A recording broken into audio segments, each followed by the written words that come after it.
Après quelques jours, Noël décida de chercher de nouveaux compagnons pour son équipe. Pour ce faire, il les convoqua dans une taverne, mais il semblait que personne ne voulait se joindre à lui.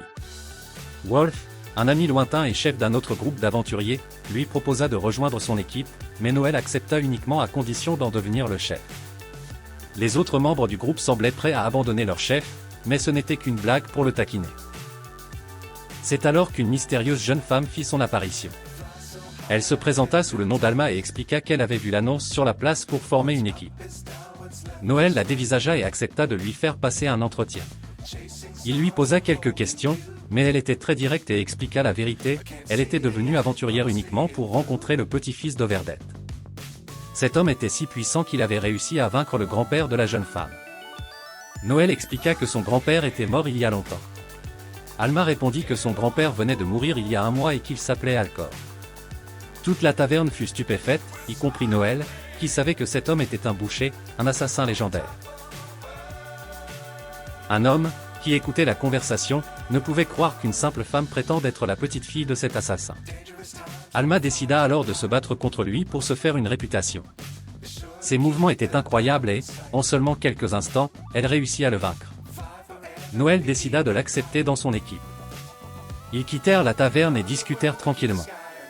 Alma expliqua qu'elle avait essayé de rejoindre la guilde des assassins, mais qu'elle avait été rejetée parce qu'elle ne savait pas se retenir face à ses adversaires et qu'elle n'avait pas les aptitudes compatibles avec la guilde. Elle révéla également, par inadvertance, que la guilde des assassins voulait se concentrer sur l'espionnage plutôt que sur les assassinats. Elle demanda à Noël de garder ce secret. Alma appréciait beaucoup Noël. Les deux décidèrent de tester leurs compétences et leurs capacités en se rendant dans une forêt éloignée. Noël lui expliqua que son pouvoir fonctionnait grâce à des ordres, plus il donnait d'ordres, plus il renforçait ses compagnons. Pour mesurer le pouvoir d'Alma, elle devait chasser un lapin cornu. Il utilisa son pouvoir sur elle pour évaluer le temps qu'elle mettrait à accomplir cette tâche. Noël lui ordonna de chercher les lapins cornus, et elle sentit immédiatement que sa force et sa vitesse avaient augmenté. En seulement 8 secondes, elle réussit à capturer plusieurs lapins. Noël se réjouit de voir qu'elle s'adaptait si facilement à ses pouvoirs, et Alma ne semblait pas dérangée par le fait de recevoir des ordres. Noël déclara que les entraînements suffisaient et qu'il était temps de passer à l'action. Ils décidèrent alors de s'attaquer à une mission difficile. Ils devaient capturer un groupe de voleurs qui causaient des problèmes dans un village.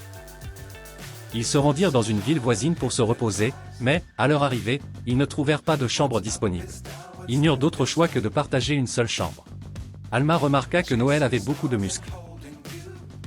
Elle ressentit de la pitié pour lui et lui expliqua que, peu importe à quel point il s'entraînait, le talent surpassait toujours les efforts. Noël lui demanda de ne pas se mêler de ses affaires.